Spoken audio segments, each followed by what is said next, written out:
بص، في وقت الأزمات كلمة زي كمل، اجمد ممكن تكون حلوة قوي، لكن أحيانا بتكون زي نقطة مية إضافية على حد غرقان أصلا. الشخص اللي بتمر عليه محنة كبيرة مش مستني وعظ منك ولا تشجيع عابر، هو في لحظة محتاج دعم حقيقي مش مجرد كلام. طب تخيل كده شخص واقف في نص المحيط والموج عمال يلعب بيه وهو بياخد نفسه بالعافية، تيجي انت تعدي عليه وانت في مركب وتقول له ايه؟ خليك جامد كله هيعدي. ايوه هو صحيح هيعدي، لكن هيكون عليه زي الشاكوش وهيطلع منه وهو متحطم وما عندوش اي طاقة ولا حتى احتياطية.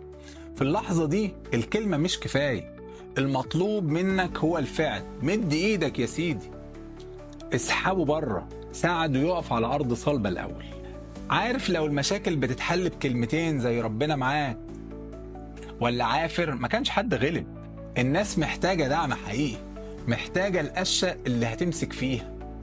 أيوة محتاجة سند، يعني شخص يمشي معاهم الخطوات اللي تحركهم لقدام، يديهم دفعة بدل ما يرمي عليهم نصيحة من بعيد ويمشي.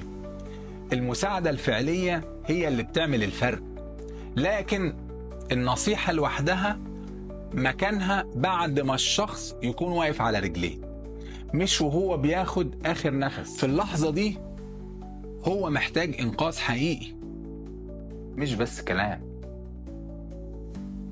بس كده.